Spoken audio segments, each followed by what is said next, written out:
Welcome to episode 112 of the Toadstool Boardroom for the week of October 30th, 2024. My name's Logan Plant, and I'm joined, as always, by Chris Shriver. Hello. And here to tell us all about the breaking Nintendo news that dropped like an hour ago before we recorded is Justin Korais. Justin, Nintendo's actually doing something with its music for once. They actually are. They have discovered music streaming in 2024, finally. Finally. Yeah, it's crazy. This broke just before the show, and all I had time to do was install it on my phone and scroll through a little bit. And it's cool because I feel like a common criticism of Nintendo is they go after all these YouTube channels and take down all the music that they use that is theirs, but they weren't doing anything with it, and that's still a problem. But now they're doing something with it, and I was just poking around in this app for a little bit. It's available only to Nintendo Switch Online subscribers, so you have to be a member.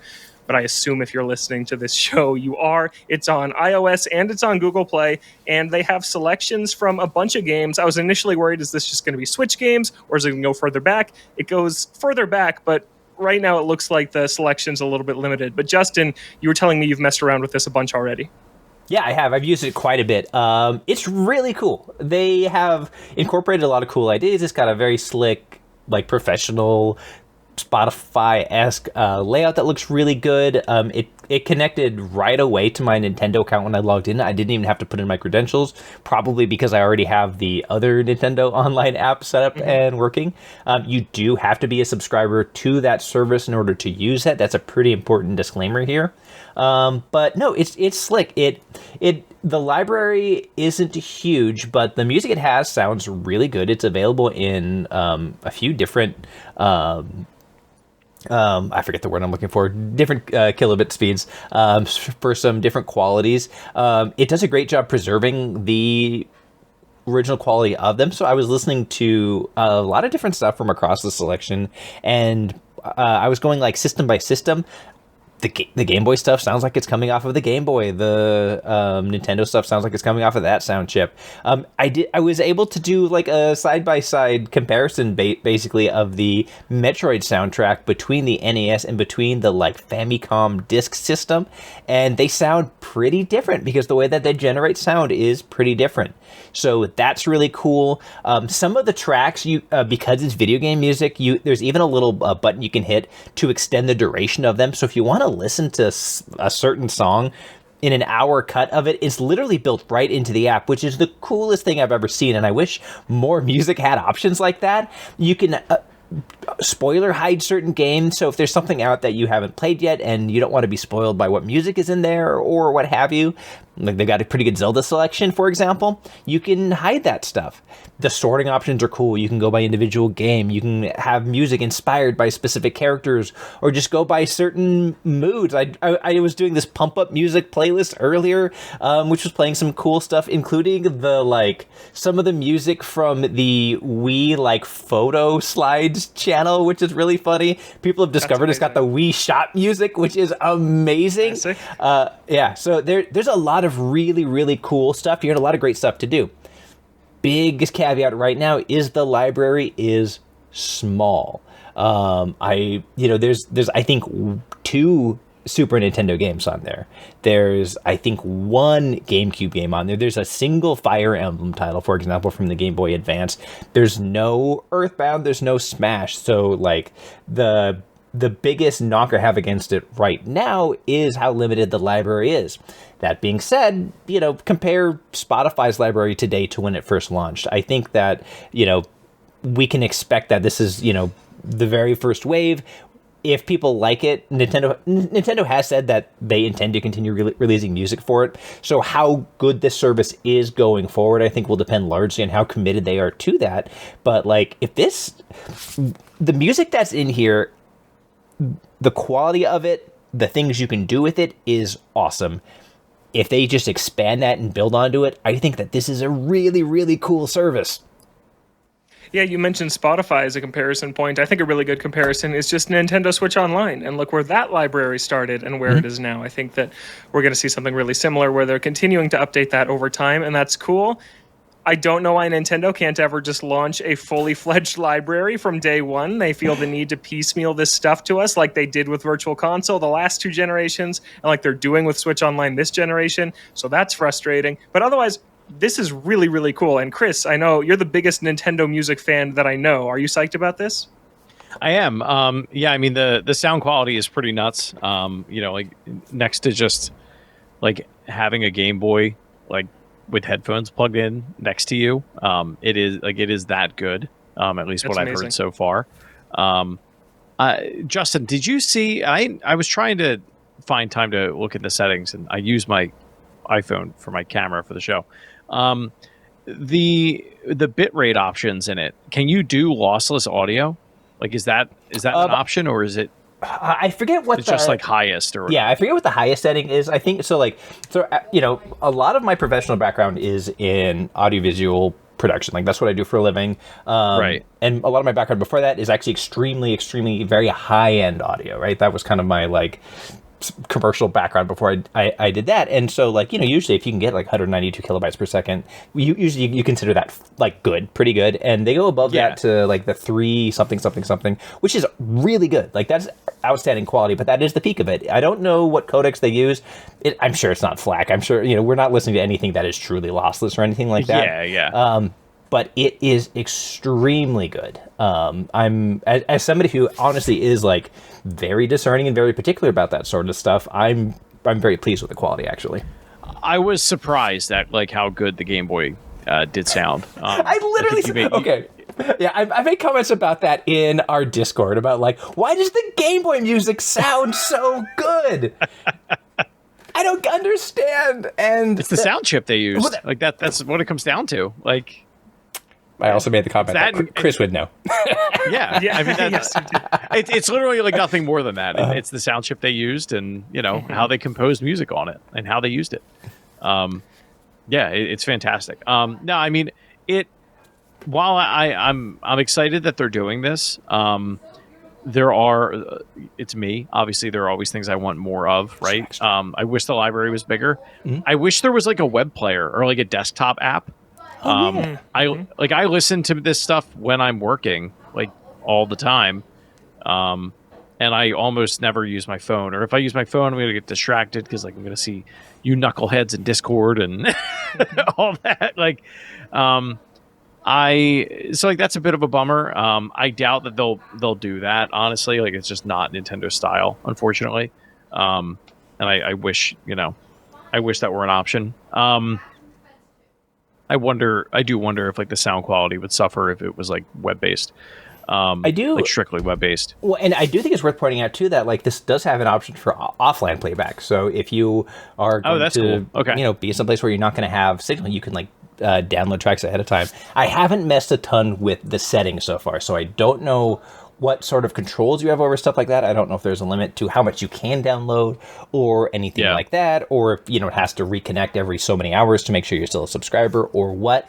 So I don't know that stuff. I've really just been like navigating through it and just playing stuff back and messing around with the playlist.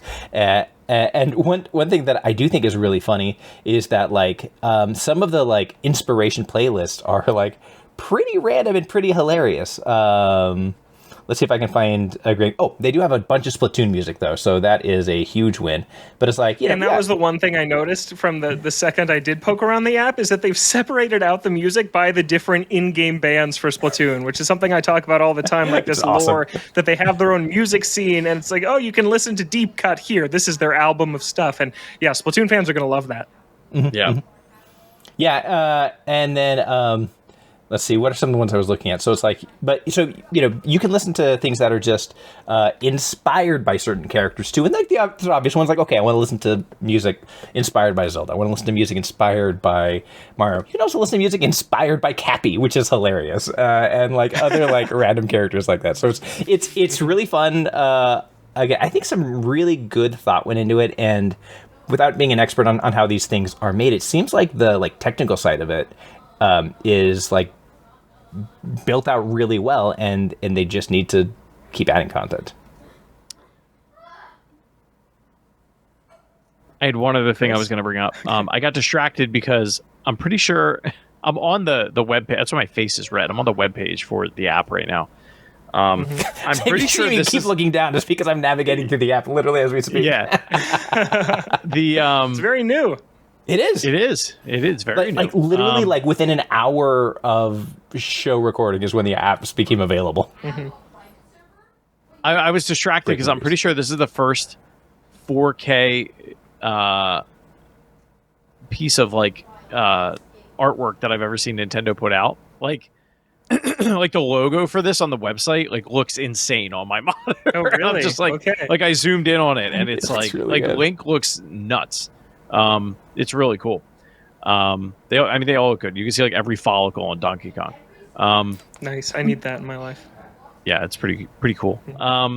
The other thing that I had, it seems weird that it seems like a missed opportunity to me to just not have this built into Alarmo. Like, if Alarmo is something that like you can only Nintendo Switch Online people can buy, it's probably running off the same back end. But like, you know what I mean? Like, it seems like why not just have that app integrate with Alarmo, and then you could just like, cool, let me configure all my settings on my phone, and then this thing like does the clock thing, you know, on its own, whatever. Do the Alexa thing, be like, hey, Alarmo, play Dr. Mario music. Kind of, yeah.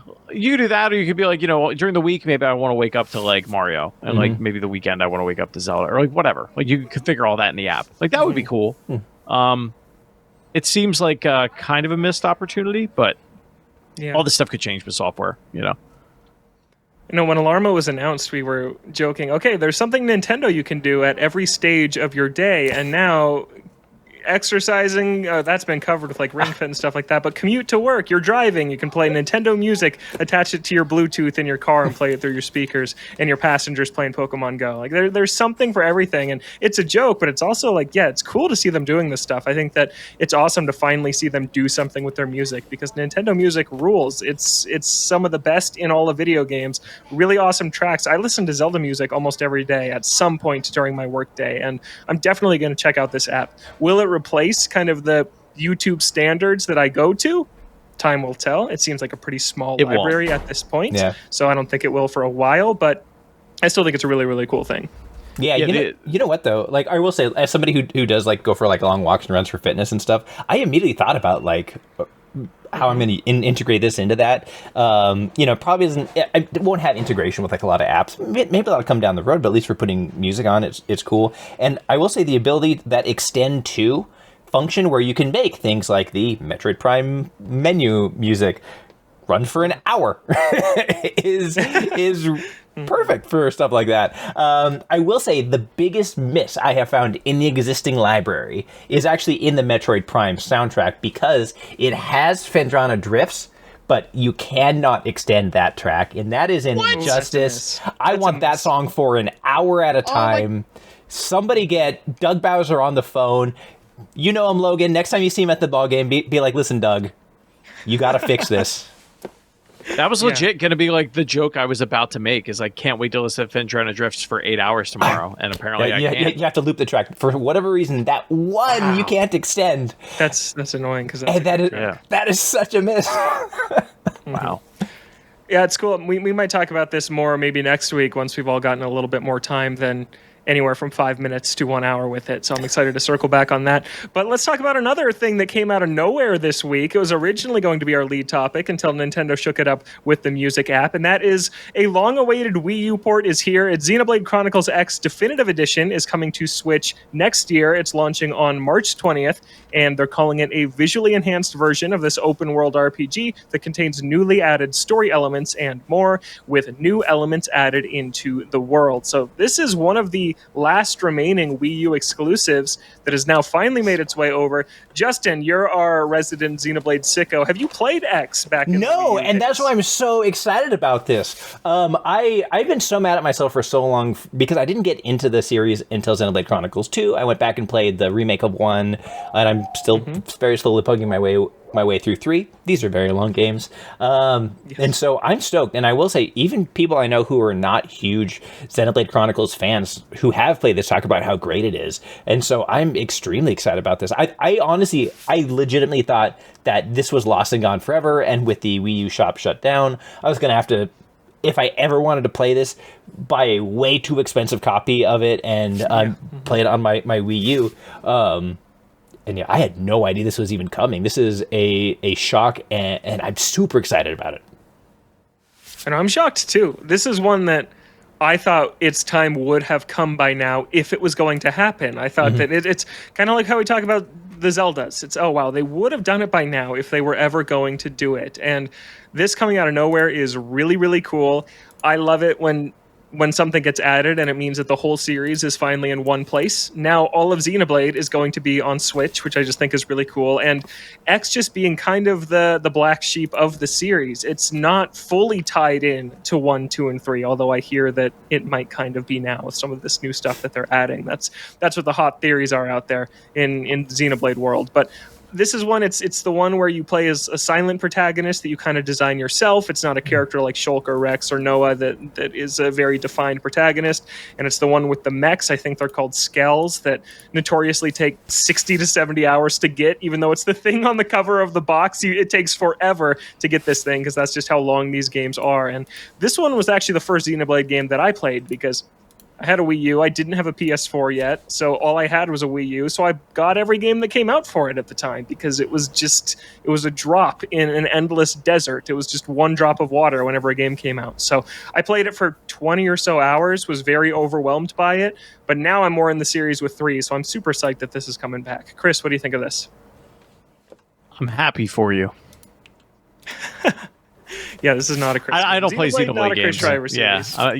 Not a series for me. I'm happy for any like diehard Xenoblade fans where this is the only reason they were keeping your Wii U. Congratulations, you can now throw it in the trash along with your sticky thumbstick gamepad. You don't need it anymore.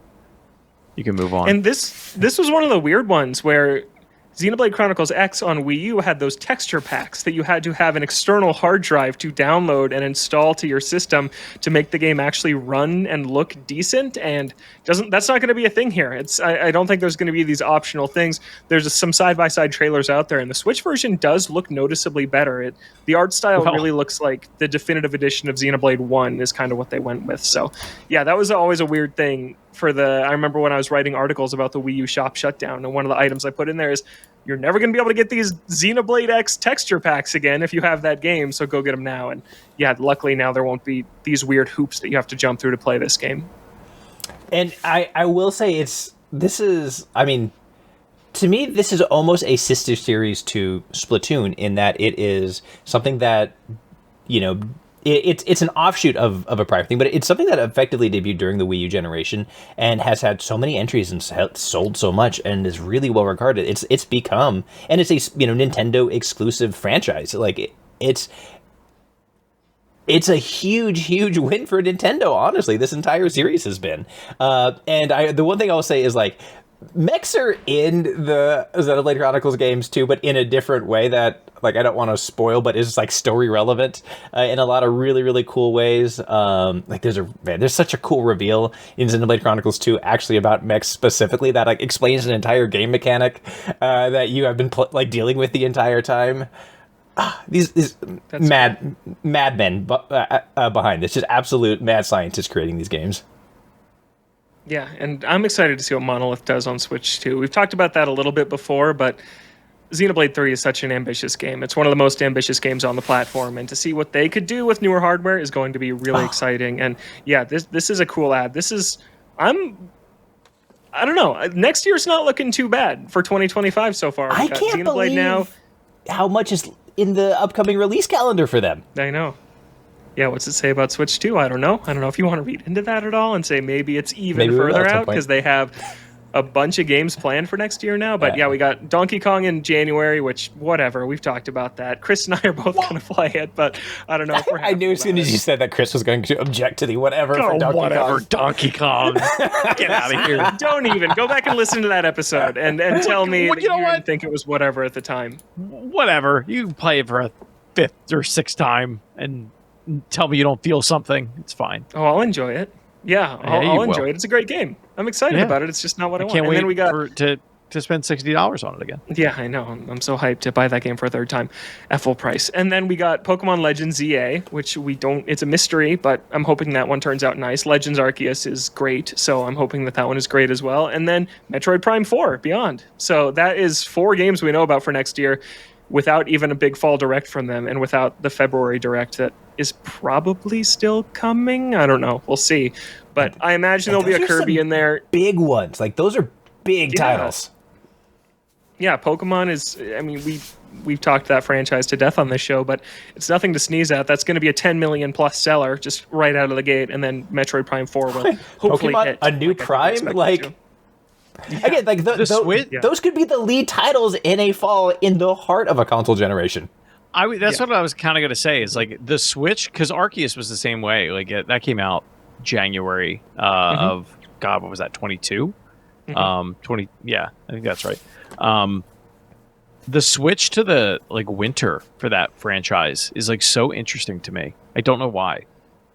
Like every other, from the fall. Like it used to come out like every November. It was like it turned into Call of Duty, where it was like, okay, the Pokemon game's coming out, and now, at least with the Legends games, we got both of them earlier in the year. To be fair, we don't know when ZA is coming out. We don't have a date for that. It could be a fall game. That's true. We don't really know when it's coming, unless you know something from the leaks that I didn't look at. No, I don't think there were any dates in there. Yeah, I thought you just said February. No, it's Donkey Kong in January, and then this in March, and then the other 2 we don't know when they are. Yeah, and then I said there might be a February direct. Is what I said, February 4. That's what forget everything I just said. I think there will be a Kirby game also next year, because he's been absent for a little bit, and I think there will be one more. I don't know if it's going to be new or some spin-off or something, but I think we'll see Kirby next year too. Can I say one other thing about Xenoblade? Yeah, go for it. So I don't know if this makes 7 years in a row where we've always had at least one Xenoblade release, including DLC, and including like big game size DLC. This and so like this to me is just like further proof that like this franchise is here to stay, and it's a huge one. Wait, that's crazy. Yeah. Yeah, like if you pull up like their release, they release something big every single year, going back most of a decade. It's extremely impressive. Yeah, like I don't know how they do it, and I don't know how Xenoblade fans have the time to play it. I don't. That's why it takes me years to finish it, but I'm still catching up on Xenoblade Chronicles 3 right now. Yeah. I never thought about it until you just put it that way. Yeah, you had 2017, you had 2, and then you had Torna in 2018. Then in 2020, you had the Definitive Edition, and then in 2021 or 2022, you had Xenoblade 3. 23, you had the DLC, and then 25, you have. Yeah, that's crazy. And the games are huge. That's crazy output.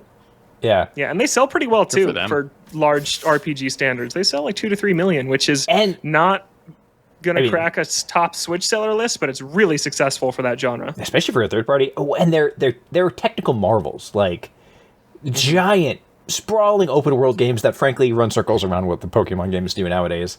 I was going to say, did you see there's the tweet somebody put out of Scarlet and Violet next to Xenoblade Chronicles X, and it was like 2013, and then it said like 2022, and it was like, if only Game Freak had asked for help. Right. Yeah, oh my gosh. Yeah. No, but Monolith's cool because it really does feel like they're Nintendo's most important studio that's not an internal Nintendo studio. They own them, right? But I'm talking like non-EPD studios. I think they're number one. You just look at the games they've assisted on, the Zeldas, the Splatoons, the Animal Crossings. They are a support studio for the most important games Nintendo makes, and then they make this critically acclaimed, beloved RPG series. It's like, I don't want to belittle it by saying on the side, but that's how it feels like, right? They commit so many resources to helping on these major tentpole Nintendo games, and it's almost like Nintendo's like, yep, have fun. We'll continue to fund whatever you want to make because they're so valuable to them in these other ways, and I just think that's really, really cool. So I'm excited about it. I don't know if I'll play this one just because it's a really, really long game. But there is no chance I'm going to finish it. Hopefully, I finish playing Metaphor ReFantazio by the time it comes out. Oh, yeah. So that can be the next giant RPG that I chip away at for the better part of a year. Yeah. And 3 is just so good. I love Xenoblade 3. But let's move on to talk about the other game Nintendo announced this week, which is Animal Crossing Pocket Camp Complete. This one's interesting. It's coming to smart devices on December 2nd to both iOS and Android. And this is an online version of Pocket Camp after they announced a few months ago that the base Pocket Camp is shutting down next month. So we thought this was going the way of Nintendo's other mobile games like Dragalia Lost or Dr. Mario World, which they just shut down and are pretty much gone forever and inaccessible. But for Animal Crossing, it's this new $9.99 version, so $10, just like they sell Mario Run for $10, and you can transfer everything to it, and then that's an offline version with no additional microtransactions. So basically, they're just dropping an Animal Crossing game on mobile devices that doesn't have as many of those kind of mobile drawbacks that keep me away. So as someone who didn't play Pocket Camp, I'm looking at this and thinking, this might be a chance for me to jump in and just play kind of a new Animal Crossing. What do you think of this, Chris? I played it a little bit. I mean, I don't remember much of it. Yeah. Like the online one that's currently out still. And I do want to point out that $10 price tag is like a limited time thing. I think it eventually goes up to 20. Yeah, you're right. Until in January, I think. Yeah. So if you're like on the fence about it, like you might want to do it if you think you're actually going to play it. It's a cute game. It obviously didn't keep my attention. I don't remember if it was necessarily because of the microtransactions or if it was because I just went on to do other things. Mm-hmm. But I mean, if you're somebody who likes to play on your phone, like it is very much a like fully fledged Animal Crossing game for sure. Yeah, Justin, not an Animal Crossing guy, but what do you think of this kind of mobile strategy here? Yeah, that's actually exactly what I wanted to talk about. I'm hopeful that this is a model of what they're going to do going forward. They have other mobile games that like do thrive, like their Fire Emblem Heroes has pretty much been a hit since it dropped. A lot of people still play things like Pokemon Go. Pardon me. Like it's just not feasible or reasonable to expect that these things will be online forever. So having a good offline exit strategy, I think is, we talk a lot about video game preservation. I think that's a great way to do it, is have a complete offline edition you can have where you can purchase it, download it, what have you, and have everything that's in it available to you. You guys know I'm a big Mega Man X fan. There was a Mega Man X mobile game called Mega Man X Dive that basically did exactly this. They eventually came out with Mega Man X Dive Offline, which was a feature-complete version that you could download on Steam or on mobile that had everything, and again, no additional purchases needed, and you could play through basically everything in it. Because of how big mobile is, we're going to continue to see a lot of really important titles on there. Because of how powerful smartphones are, they're going to continue to be pretty impressive from a technical standpoint. And I think this is exactly the right solution for once they hit that point where they're not just a living live service thing at all times. So I love this. Like, even though I'm probably not going to play it just because I'm not a big Animal Crossing or mobile guy, to me this is like a bellwether of potentially some really good times ahead. And I do want to kind of piggyback off that a little bit. I think it was Game Explain recently put out a video, and Justin, you're old enough to remember when games. I mean, I am too.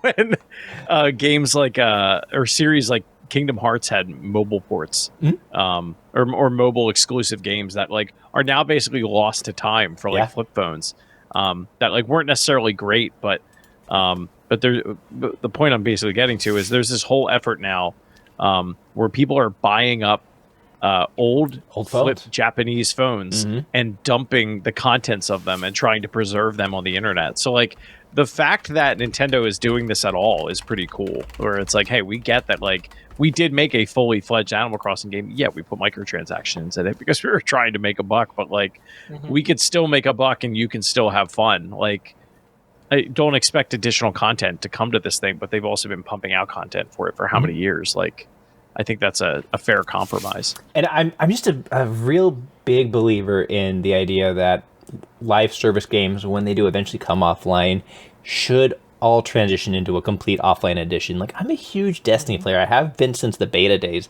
Destiny's not going to exist forever, and I worry about what will happen to that eventually. Like, we talk about how you can grab a NES cart and stick it in an NES or a analog equivalent device and play, the original Super Mario Brothers or things like that, even without the like digital online versions, but like these things that have to exist in some kind of server somewhere, or like that's where they happen. Like that's my biggest worry from a game preservation standpoint, and this is a great solution for that.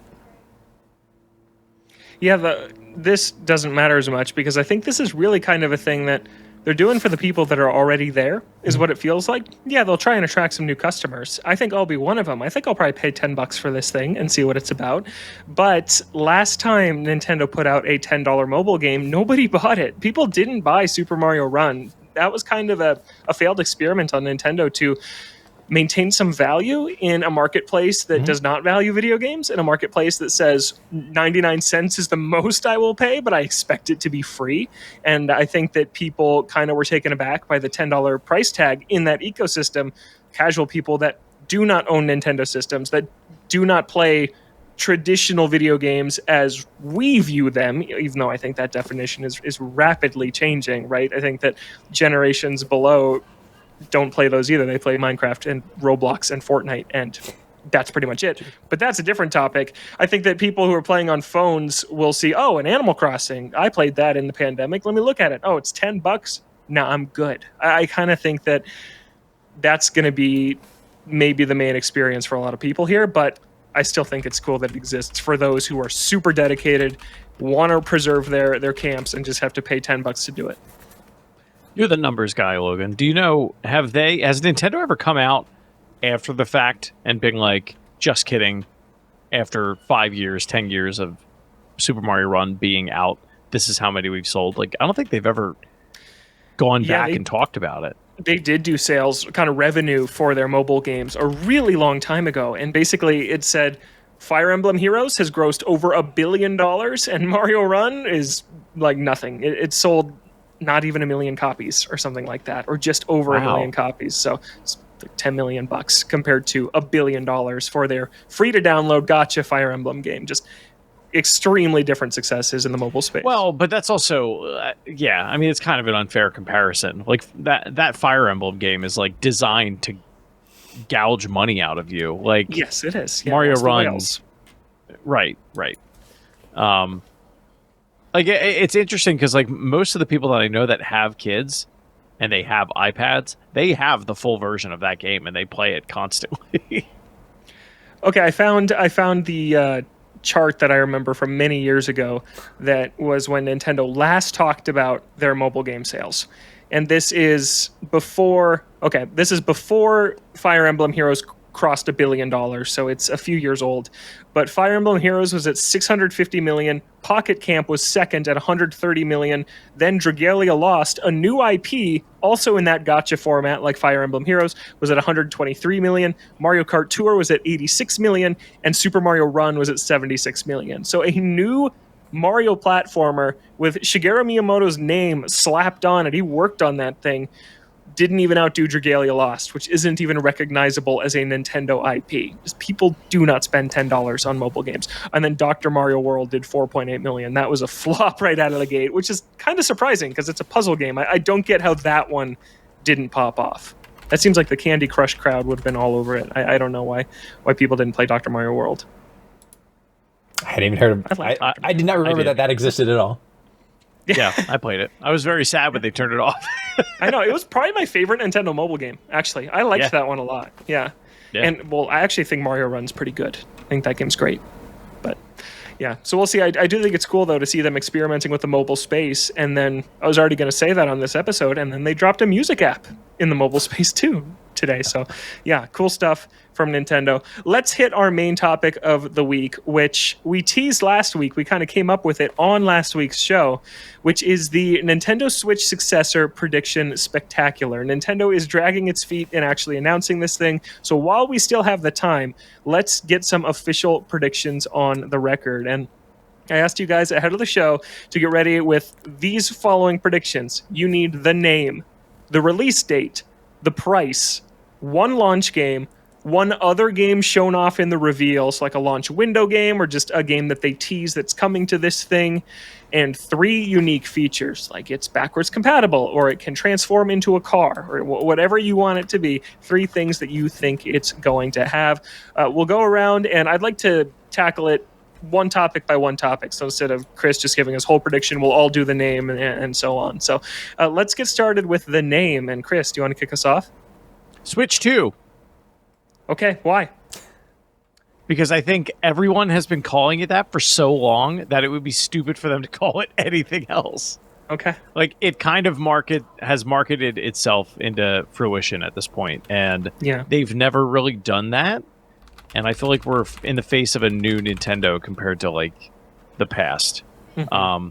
I think they also want to stick with the Switch branding, and this being a hybrid handheld. I don't know if they're ever going to get away from the hybrid handheld at this point, honestly, but I think it is a clear enough like naming schema where you don't get the confusion of like the Wii U, but it is very obvious to someone that, okay, this is a successor to the one that came before, much like PS5, PS2, etc. Okay, so Chris says Switch 2. Justin, do you agree? I mean, I think they should call it that for sure. Or the Super Switch or something like that. But knowing Nintendo, they won't do that. They're gonna come up with a weird name out of nowhere. The closest. Well, boy, see, now I'm second guessing myself because I was like, they have done successor names like the Super Nintendo to the Nintendo, the Wii U to the Wii, although that I think blew up in their face. And so I feel like they want to do something that's going to distinguish them a little bit more. And I think that a lot of what we're seeing is like, we kind of joke about Nintendo being like a few years behind everybody, but just doing it better. And like, it seems like they are trying to be like that everything company to you. So I think they're going to adopt a name that reflects more so their positioning as like the center of everything and how it touches everything. So what I put down for my prediction was the Nintendo Infinity, or something along those lines, like Nintendo Galaxy, or something to indicate like a wide-ranging, ubiquitous, complete product rather than just a single standalone thing, because I think that's where they're going, and I think that like all of these things, like all these peripheral things that we talk about, like Alarmo, like Nintendo Music, I think that, you know, those are all meant to connect back to like the console as its central point, and so so something like that is my prediction. You were sounding like Microsoft in 2013 for a little bit there. It's one device to power your entire home. Yeah. But that's exactly what I mean, though, is like, you know, everybody else comes out and they try and do like the single set-top box to do everything. And Nintendo did that a little bit too with like the Wii U. But really, like, Nintendo doesn't want to own your living room. They already own your living room with their device. What they want to do is they want to be just a part of every moment of your lives in various capacities, whether it is while you're sleeping, brushing your teeth, where you're on vacation, going to theme parks, or going to the movies. And I think that all of these hubs, like, they all connect back to the home console. And I think that that's ultimately where the strategy is leading. Okay, so one completely different name and one of the safest picks. I land in between you guys, and I don't think they're calling it the Switch 2. And I've gone back and forth on this several times, because I totally see what Chris is saying about how it's a new Nintendo. Everyone's already calling it this. They're going to do the safe thing and call it that. And I do agree that under this current leadership, they have become more conservative in some ways. I still think they're very weird. They're still very Nintendo in all the ways we want them to be, but just even things like their Nintendo Direct branding, like we talk about. In the Iwata days, it was him holding a banana and wearing a Mario hat and making jokes. And now it's, okay, next up, here's this. Next up, here's this. They get you in and out in 40 minutes and you're done, right? They're more by the book in certain ways than they used to be. So for that reason, I could see it just being Switch 2. But I still feel like they're not going to do it. I still just think that they've never called a system a 2. They've never done it. And when they even confirmed this thing, they even called it the Nintendo Switch Successor. And even if it was as simple as something as Switch 2, I feel like maybe they would have just said it then. And they didn't. They specifically called it the Switch Successor.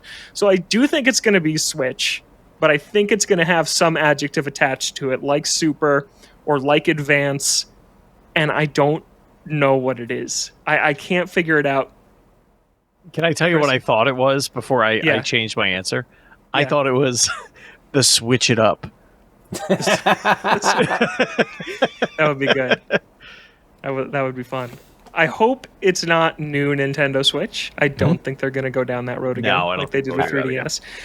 And I struggle to think that they're going to reuse one. I don't think it's going to be Super, and I don't think it's going to be Advance. So what is it? And the only thing I could come up with, which I don't think it's what it's going to be, but I got to get something on the record for the show, is the Nintendo Switch Next. That's all I got. I don't think that's what it is. Nintendo But Switch that's what I'm Ultimate. going with. Ultimate. Yeah. I Nintendo that. Switch So I think Ultimate. it's, if I have to put one down on the record, I'll say Next as the word, but my real prediction is I think it's going to be Switch and then a word they have not used before, and I don't know what it is. And we'll hear it and we'll be like, that's weird, and then within 2 days we'll be used to it. That's how I feel like it always We'll goes. just call it Nintendo. Like 3DS, that was weird to say for a couple days. Okay, so that's the name. Let's go with the release date. Chris Shriver. Oh, I have September 13th, 2025. That's so far away. That Sure is. Is that a Thursday? That is a Friday. Okay. Why September 13th? Well, now you got me thinking it's going to be September 12th. I'm changing it. September 12th. They do Thursdays now, yeah. Yeah, because they do Thursdays now. I think it's that because of the lineup that they have now created for themselves. I think they make the spring hype cycle. Okay, here's everything that's coming. We find out about it by April, and then you have all these great games to wrap up the Switch. You have a few indie titles getting dropped over the summer, but they're not going to release this thing over the summer. They're just not. I think this September makes the most sense, honestly. I can see it. I could see September. Justin, where you at? I'm going to hold out hope for something earlier than that. In my head, I had still been thinking March at this point, frankly, because of how much is still coming out for the Switch. I feel like that's less likely. Like I said, Xenoblade Chronicles X comes out late March. I doubt they're going to drop that shortly after releasing their new console. So I'm going to slide back a little bit, but not that far. I want to target something like May 8th, something in that range. I've talked before about some potential releases in that May, June window. I think that gives them some time to hit that time period, gives the early stuff in the year time to breathe. I think that leaves plenty of runway for things that don't yet have release dates that they've talked about to potentially drop. So that's what I'm targeting. I'm going to target May, the first half of May specifically, and if I have to pick an exact date, give me May 8th. I'm only a few weeks before you, Justin. I still think this is a spring thing, and that may be me just coping because I want this thing sooner. But when I just think about their strategy, June is still important to Nintendo. It's not as important to the rest of the industry as it used to be, but Nintendo still goes hard in June, and I feel like they're going to want their console out in April, so all the early adopters like us buy it. Then they're going to drum up hype for the holiday in June, have a big second wave of stock in the fall, so pretty much anyone that wants this thing is going to be able to get it. I think that why the Switch was so successful is it launching in March, it allowed just all of us who were still on board with Nintendo at the time to get one. It was still hard for some, but it was easier than other launches have been. And then Mario Kart comes out in April, and then Odyssey in October, and Pokemon in November. So by the time Black Friday and Christmas shopping rolls around, every Nintendo super fan has had one of these things for 6 months, and everyone else who's going to buy one for themselves or for a friend or for their kid for Christmas can do that. So I think they're going to target the spring. I picked April because they just announced this Xenoblade for March. I think it's going to be after that. And I'm putting it at the start of their next fiscal year. I don't think they're going to squeak this thing into this fiscal year. I think they will kick off their next one with it very soon. I'm going with Thursday, April 17th. Is when I'm pegging this thing to come out. And still, I don't think Metroid will be out by then, but I think we're going to... Switch games are going to come out for years after the Switch 2 comes out. Switch 1 games will still be a thing, so it doesn't matter if stuff like Metroid's not out yet. Chris? That's what I was going to say. Do you think it launches the same day with Metroid on No, because I still don't Switch, think that game's on cross-gen. Switch 2? I still do not think it is a Interesting. cross-gen game. I think that's a Switch game. Yeah. I think it can up-res. I think it's like an Xbox One Series X situation. Okay. So, like, not you buy the Metroid Prime 4 with the Switch 2 logo on the box. You buy the Switch box Exactly. and it just runs Yeah. better on Switch 2. Yeah. The fact that Thousand Year Door has 4K assets in it, like, why would they be there? Like, there's no other reason for them to be there. Hopefully it fixes stuff like Echoes of Wisdom, too, that just aren't cutting it on Switch. But April 17th is my guess. So we got a September date, a May date, and a April date. Let's talk about the price, and then I put in here also including the number of SKUs. So how many versions are there? Like with Switch 1, we just had one version, but you had the two different Joy-Cons. So that's two different SKUs. Or the Wii U era, we had the white one and the black one. The black one had more memory. That's two different versions. So I want a price, how many versions, and what's the price of each version. Justin, let's go to you this round. I think there's going to be one SKU. I think they're going to keep it extremely simple. I think that's proven to be... I think it's proven over this generation that it makes sense for Nintendo to go all in on individual versions of it and release updated versions down the road, like the Switch to the OLED, like the... breaking my brain, the non-dockable one. Two of the Lite. And they're not going to release at the same time. I think they're going to have their, like, here is the one we are releasing right now. We're all in focusing on that. And then eventually they will release another one. And us being a bunch of suckers, that's going to be why we buy more than one of them rather than just buying, like, the nicer SKU of the two that are out. Nope, we're going to end up with all of them. So it's going to be one SKU at launch. Next year we're going to get a slightly different version of it. And I think launch price is going to be $399. Okay. One SKU, $399. How about you, Chris? I'm in the exact same boat for the exact same reasons.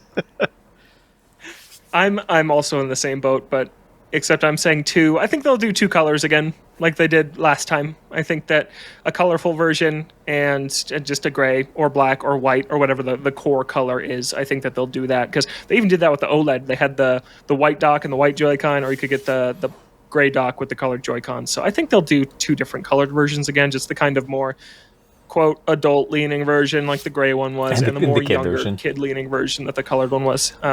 So yeah, but that makes sense. I agree. $399. I really hope this thing is $400. I'll be concerned if it's not. The 5 Pro is $700. I could see a Switch 2 creeping up to $500. I would not be surprised. I want it to be $399. But I think the yen is doing that badly right now that they may not have a choice. Yeah. Yeah, I hope it's not. That'd be concerning. That is one of my biggest worries, is the price of this thing. I think if that sticker starts with a 4, that's a tough sell when you can look at a PS5, which will be more powerful than this thing, and will be getting something like GTA 5 either next year or the one after, and say, well, why would I get this thing when I could get the other one? Well, and honestly, the thing to compare it to, it's not even that. I think it's the portable PCs that are out right now. Like, it's the Legion Go. I don't know. I think those things are a lot more niche. I still think that's a really niche. They're more niche, but like in terms of like what's in it, like just what the raw hardware costs. Yeah, like that is the thing to look at. Yeah, but I'm talking about in the context of an average consumer walking into a store, or more realistically going online to pick something. I think still the more direct comparison is the other consoles. I think if you're talking about like a Steam Deck, maybe I'm wrong on this, but to me that still seems like a very hardcore thing to have. Think you play on your PC, or you play on your phone, or you play on a console. The handheld PCs, I think it's growing, but I still don't think it's something Nintendo needs to worry about quite yet, except for maybe the most hardcore. But I think the most hardcore is still going to buy a Switch 2 anyways. Yeah. Or an Infinity. Or Galaxy. Yeah. Okay, so we all think it's $400. Yeah, I hope so. Yeah, I think it's a good price point for it. Yeah. I'd be perfectly happy to pay that price on launch day. Okay, speaking of launch day, one launch game. What's going to come out with the Switch Successor, Chris Schreiber? Breath of the Wild Definitive Edition. Ooh, It's a really good pick. I like it. I think that's lot. a really, really strong choice. Why'd you pick I would that? play that. I think people following Echoes of Wisdom, Tears of the Kingdom. I think there are a lot of Breath of the Wild diehards like Justin and myself that would not mind playing that game and would not mind playing it on better hardware, running at higher frame rates and with better resolutions. Insert everything else here. Bundle all the DLC in there, and then maybe add a few additional features. Maybe like a different character you can play as Zelda or something like that. Like that would be cool. So yeah, I mean, I think that's my pick. I think it's an easy way to like hold over 3D Zelda fans as well, because I think it's going to be a while until we see another fully fledged 3D Zelda game of that caliber. And it's like the perfect like footnote of, okay, here it was at the beginning, now it's a new beginning, and it's even better. I like that pick for a launch window game. I don't know how I feel about it on launch day, because it's a top 5 best-selling Switch game, and I don't know if the 30 million people that bought Breath of the Wild on Switch or Wii U will see that and say, oh, I need to pick that up. I need to get that, because they have it already. So I think that's something that you could bring over a couple months in, but launch day, I don't know how big of a draw that is. I think you underestimate the nostalgia that Nintendo fans have for things that they already own. Please see the 2 other copies of Donkey Kong Country that I already own. Yeah, but you're a special case. I don't know. I don't know if that's everybody. Justin, what do you think of a Breath of the Wild port on day one? I would buy that instantaneously. I would love it. I mean, I would hope that if they did do a definitive version, like it wouldn't just be like up-res, but they would like spend some time to like really, push things like the particle effects forward and make sure the draw distances are, as good as can be. Update things like the lighting and things like that. Keep the gameplay unchanged because it's immaculate, but like I could not buy whatever the most expensive edition of that is quickly enough. Yeah, totally. What's your pick for launch day? 3D Mario. I think we're well past due. I think that there's been plenty of time to work on it. I think that, Wonder is far enough in the rearview mirror. Obviously, what launched the Switch and was a big part of its enormous first year. And so, yeah, I think whatever the next 3D Mario, if it can drop either at launch or in that launch window, add that plus the theme parks and the next movie coming up, it's a perfect time for it. And it seems like the stars are all aligned for that to be like the big must-have title for this right from the get-go. So, yeah, give me the next 3D Mario. I agree. I think that is the pick, but I'm not going to pick it just so I can spice things up a little bit. But yeah, I do think 3D Mario's easy day one. If I talk about the strategy being get the hardcore in on day one and the casuals in the fall, we'll talk about the fall pick in a second. But I think that 3D Mario is the launch title. It's Breath of the Wild kicked off the Switch era. I think whatever the follow-up to Odyssey is kicks off this next one and becomes instantly one of its definitive games for the rest of its life cycle. But Nintendo's going to put out more than one game on day one. Last time they had snipper clips and not much else because it was all hands on deck to get Switch out the door as fast as they could. That's not the case this time. Look at this year. They're clearly cooking stuff, and it's been cooking for a while, and they're holding on to it. It couldn't be more different than last time. They're not desperate to get this thing out the door. They're waiting as long as they possibly can to get this thing out the door. So they're going to have more than just one thing on launch day. And this isn't just hope. This is real prediction. I think this thing launches with a new F-Zero. I really think that it does. I think this is going to be the most powerful piece of hardware they've ever pushed. And racing games historically show that stuff off really, really well. And F-Zero, a new 3D one in the vein of GX, or even a GX like remake. I think it could be that. Will show off this hardware and be a perfect complement to something like 3D Mario. 3D Mario, that's something that every person who picks up this console will buy. F-Zero is something that maybe people will finish Mario and be like, okay, let me check this out. I think it being the only thing out there could do really, really well for it. And look at what they've been doing with this series. We've talked about it. They're priming it for something. F-Zero 99, all the games they're adding to Switch Online. This is not how they treat Star Fox. This is not how they treat Kid Icarus. This is becoming a series for them again. And I think launch day is the day that F-Zero comes back, as you two smile at me like I'm stupid. And I'm just talking nonsense over here. My fight sweet the point. summer child. What do you think, Chris?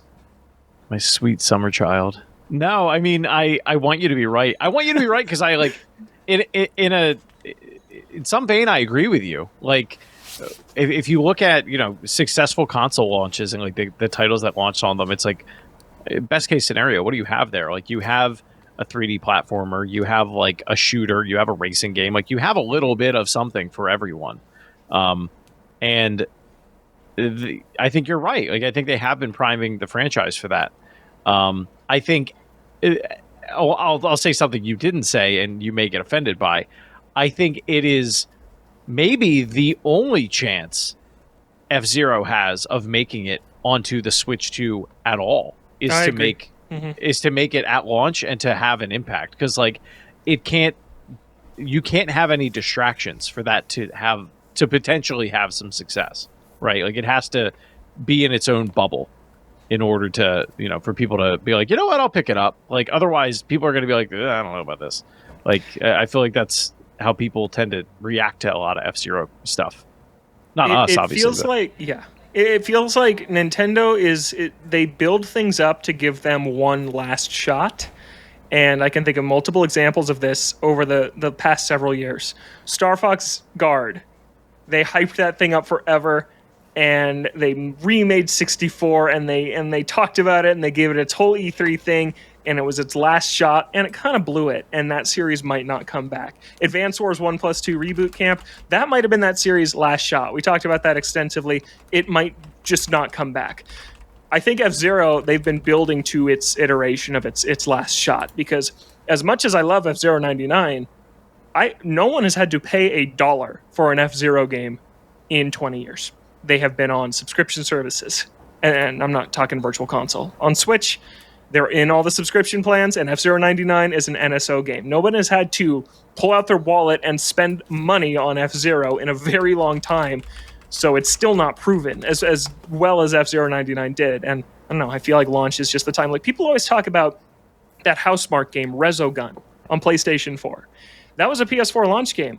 That got way more attention than I think it ever would have if it was not a launch game. And I think F-Zero could be poised to do a very similar thing for Nintendo. Justin, you haven't spoken on this yet. Ask me about the next bullet point. Okay. Let's hear about your launch window game, Justin.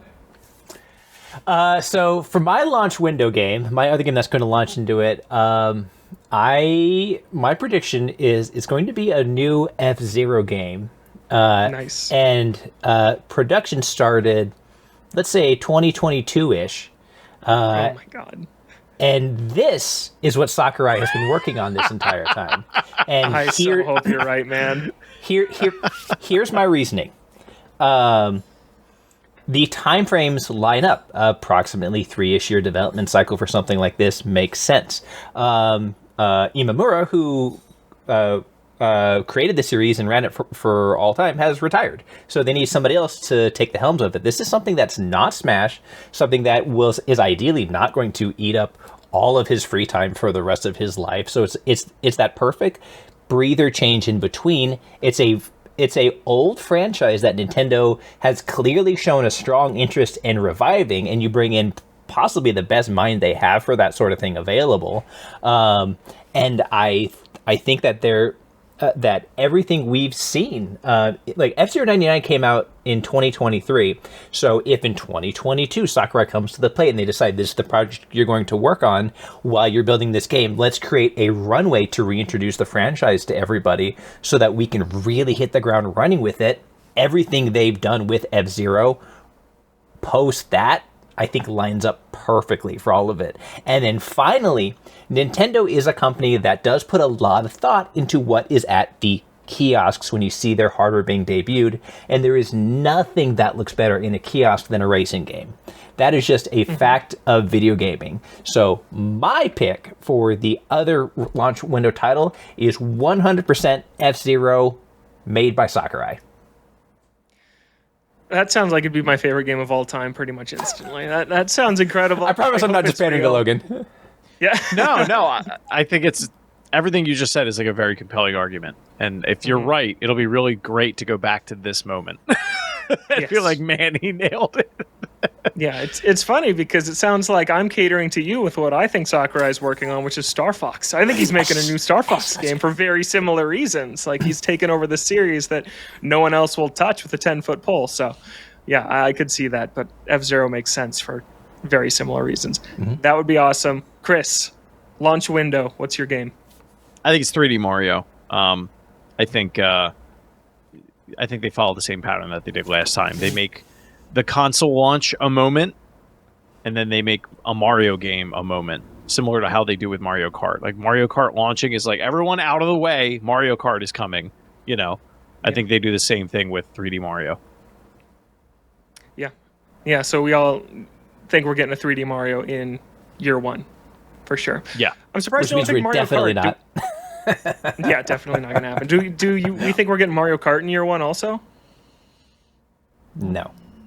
No, I have no reason to believe that. Especially if F-Zero is a thing and they want it to be successful, let Mario Kart cook, and then just let more people get excited about the Switch 2, and then make that the holiday bundle for the following year. Yeah. Then we start getting our pack in Mario Karts forever again. Every Black Friday for the next 15 years. Yep. So I still think we're getting a Mario Kart in the fall, and I think it is the big holiday game, and I don't think that cannibalizes F-Zero sales. They're both racers, but they're very different audiences. It's a really, really different kind of audience that they're catering to.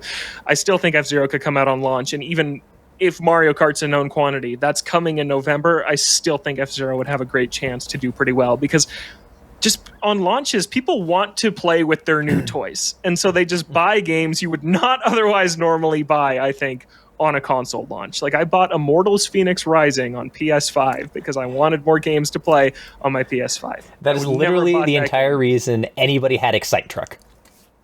Yeah, exactly. Yes. Excite Truck's a great game, good, though. Dude, that was almost my pick. We just talked about that. That's how people could talk about F-Zero. Like, wow, that was so fun when that came out on launch. But I still think Mario Kart's the fall game. But I, again, wanted to make a different pick. I'm kind of cheating and making double predictions. And this is one I've thought about a lot. So this is my official on-the-record prediction. I think Splatoon 4 comes out in July. I think that they want to get Splatoon on Switch 2 ASAP. I think that they probably a team started working on it the day after Splatoon 3 shipped. People stayed behind to work on the DLC, to work on all the free content updates, to work on this Grand Splatfest they just did. But the majority of the Splatoon team and Nintendo moved on to Splatoon 4. I think that Nintendo is still very Japan-centric. They think about that audience first and foremost. Splatoon is their biggest game in Japan. I think that is what you want in the summer in your console's launch year. So I think Splatoon, and I think it's going to be, like we talked about, I think the last time we really talked about Splatoon, it's going to be Splatoon 3.5, I think, but they'll call it Splatoon 4, but it'll really be largely the same game with some new maps, some new stuff. But yeah, I think that is a launch year series for them at this point. What, Justin? I just said great. He's been great. That was great. I hope so. I'm in. Cool. I'm in. I hope so. I want more Splatoon, always. Okay, and then this one's could get crazy. We have 3 unique features, and you can fire off all 3 in one go here. So, Chris, what are your 3 unique features for this new hardware? I mean, I don't know if it's unique, but I think it has to be backwards compatible. I'm gonna go real wild and say in-game voice chat, potentially with Discord integrations for Nintendo Switch Online members. Okay, that's a big call. And an optional extra display. Oh boy. I think they want, and I think you can only get it if you're subscribed to NSO, and you can only get it on the Nintendo Store. I don't think this will be at launch. But I think they want DS backward compatibility, and I think that's how they get it. You put the USB port on the top of the thing, and then you put the fan on the bottom, and you just... Oh, this attaches to the console. This isn't attaches like a to the second console. screen like a gamepad. No. Okay. No. I think it attaches to the console, and you have a giant 2DS, 3DS, whatever. Okay. And you can play those backward compatibility games. I think they hate that they can't put those games on Switch Online. Yeah. Yeah. I mean, they sell controllers through that, so why not sell an entire screen? I could see it. And if its only purpose is to play DS and 3DS games, it doesn't have to be that high quality of a screen. No. I don't hate that. I would buy it at least. Well, It wouldn't cost It's no that weirder much. than the Super Game Boy. yeah, Yeah, that's right? true. Yeah. But like screen technology's really come far since even the Switch launched. Like it doesn't need that much to do that. Yeah. I don't hate that. I don't know. I've been off the 2-screen train for a really long time. I'm still staying off, but the way you just presented it is my favorite way I've heard so far. When people say it's coming with 2 screens, I think no way. I don't think that's happening. But yeah, I could see them doing something weird like that. Yeah. Justin, your 3 unique features. Yeah, my stuff is fairly tech focused on what's inside the chassis. I think that it's going to be deeply focused around 4K targeted AI upscaling. I think that with the NVIDIA chipset that it seems like they're using, I think they're not going to be trying to natively push high-end graphics, but I think they are going to try to push high-end graphics, and I think that they're going to rely a lot on 4K powered scaling, and actually that is going to be a big part of, and this is not a separate bullet point, that's going to be a big part of its backwards compatibility strategy. I think it's going to use a lot of AI upscaling to make the older titles that you're using look better. Xbox has done something similar to that for a lot of titles for a long time, and I think that Nintendo can do that as well or better with the technology built into the box. Related to that, and so this is one where I do get a little bit weird, so I think it'll be a dockable piece of hardware like the Switch has been. However, I think that the dock unlocks performance. I think that having it in the dock provides additional power and let's say some built-in fans for additional cooling, but I think the actual horsepower of the device will be higher when it's in its docked mode. It the Switch kind of does that a little bit, but I'm talking different, and that scalable technology that is running it will be built to take advantage of that, so that it can run just fine in handheld mode. But when you dock the exact same total, it's not only going to be able to do things like a higher frame rate and things like that. The software will recognize that it's in docked mode and will unlock different performance modes like you do in other games nowadays when you select them from the menu. And then finally, and this is the one where it goes back to my sort of recurring Nintendo theme, where they tend to look at technology from a while ago but do it today and a lot better, is I'm going to bring back an old tech term we haven't talked about in a long time, deep Internet of Things integration. By that I mean, sort of like I talked about with the name from the get-go, the way all of these devices in our life, including the line that they keep adding to with things like Alarmo, I think that they are all going to integrate back to the console, and you'll be able to use that as your hub to do things like choose your Alarmo settings, like download a playlist to your portable device, to tracking your Ring Fit equivalent performance, things like that. I think all of these peripheral devices that exist outside of the console itself are going to be designed specifically to feed back to it as the hub, as the home where all of those things meet. And that's where you can, pull out of the dock and sit on the couch and look at, what the workouts you've done, and, check up on how your sleep has been. And, oh boy, my sleep patterns have been bad. Let me set my Alarmo. Oh boy, I got to brush my teeth, and then redock that son of a gun. So those are my 3. I love that. So first of all, I didn't pick the first 2 that you picked because I knew you would pick them, and I'm very glad that you. So I didn't pick backwards compatibility. Yeah, so thank you. But yeah, that Internet of Things thing, I think that's absolutely brilliant. That's honestly been my biggest like Achilles heel with. I was I lost a tremendous amount of weight when I played Wii Fit. Like no kidding, I lost probably 85 pounds when I played Wii Fit when it came out. Impressive. It was insane.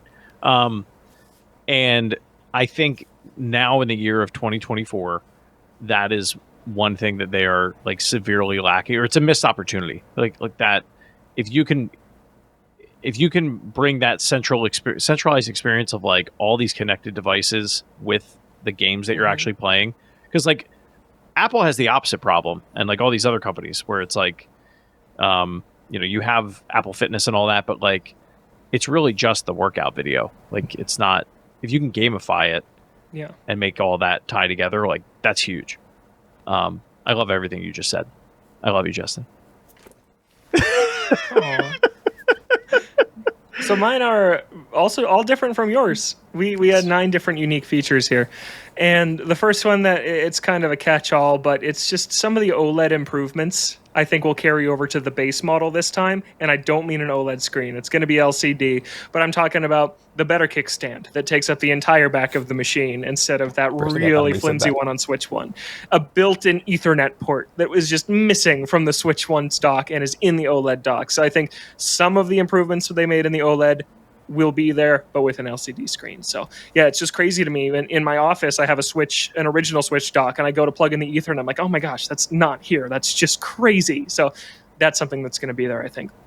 My number 2 is Joy-Con 2.0. I think that a big marketing beat for them will be the new and improved Joy-Con with better HD rumble. I don't know what they'll call it, but they'll hit that point home again, and they will have finally fixed stick drift in some way or some form. And I think they will tell us that. I don't think that they will say it in a way that calls out how bad the issue was, but I think they will definitely make a big marketing point of new and improved joysticks on the Joy-Con 2.0. So I think it's going to be redesigned. I don't think they'll call it Hall Effect joystick. I think they'll call it something else, and then someone will take it apart and go, it's a Hall Effect joystick. Yeah, they'll call it something Nintendo. Yeah, they'll call it something weird. Like how PlayStation just called their PS5 Pro feature something weird. It's just like upscale. I'm looking forward to that 4K Rumble. Yep, 4K Rumble. There you go. Yeah. And then my last pick is, it's a software one. I think Street Pass returns in some form. I don't know if it will be Street Pass or if it will be called something else, but I think some sort of like near field communication, passing other consoles, exchanging data. I just think with everything they've been doing to, I don't say infiltrate in a negative way, but infiltrate our lifestyles, like we've been talking about a lot in recent weeks, I think that their new hardware should have some sort of software that builds into that. Justin talked about integrating with the devices. I'm talking about it in more of like a game experience on the platform that you can Street Pass. And Justin just pointed to his phone. Maybe they make it a mobile app too this time. That would be really, really smart of them. Yeah, if you can I tell you, if we could be NSO subscribers with the app and we Street Pass each other automatically. Yeah, that'd be really smart. Amazing. Yeah. Can I tell you why I think that won't happen? Yes, always. Do you ever put your laptop in your bag, and then it gets really hot, and you're like, "Crap, I didn't turn it off." I think that's why it won't have that feature. That's why offloading it to a different device, right, could be the answer. Like a display for NSO subscribers. Yeah, I just think Street Pass is something that everyone misses, and like we talked about, Switch was rushed out the door, bare bones UI that never got improved, and I think that this time around, just the whole user experience will be less minimalistic than it was this time around. I think they'll infuse some of that Nintendo charm, whether it's through Street Pass or something else, or themes or music or whatever. I think that your home screen won't be a white or black background with 4 square icons for the next 8 years. I think it'll be a little juicier than that, and I'm hoping Street Pass is the main way that that's integrated. But that's our show. Those are our predictions. Nice job, guys. You showed up. That was great. I'm excited to see how entirely wrong we all are when they finally show this thing off. It'll be a ton of fun. We got to go, but last thing here. Turok 2, or formerly called by Justin as Turkey 2, Seeds of Evil is now part of the Nintendo 64 Nintendo Switch Online app, along with Shadow Man. Justin, anything on either of these two games? Yeah, the only thing I'm going to say is Turok 2 Seeds of Evil is where we debuted one of the most iconic weapons in first-person shooter history, the Cerebral Bore. Worth playing it just to get your hand on that. Nice. Well, that is another episode of the Toadstool Boardroom in the books. We're a weekly Nintendo show here on Thursdays on Apple Podcasts, Spotify, whatever audio service you like to use, with a video version over on YouTube. You can follow the show on Twitter and now Blue Sky. It's at ToadstoolBR on Twitter, and on Blue Sky, are we Toadstool Boardroom, Chris? Yes, we are. Okay, and we're at Toadstool Boardroom on Blue Sky, the name that we always wanted, but was taken on Twitter. You can find all of us on both of those platforms now. Justin, where at? In both cases, just search for KOREIS. I'll have a review middle of next week as well if you want to find some of my stuff. And also teasing, I just managed to lock down a really, really, really exciting interview that's going to happen in a couple of weeks. You probably won't see that published for a while, but I've got a cool one cooking right now. Very cool. Chris, where can people find you? You can find me at Shries93 on all that social media garbage. Yeah, I got nothing. I've been playing Shadow of Mordor. It's a great game. Yeah, I see that on Discord right now. It says you're playing right now. Oh, does it really? Yeah, it does.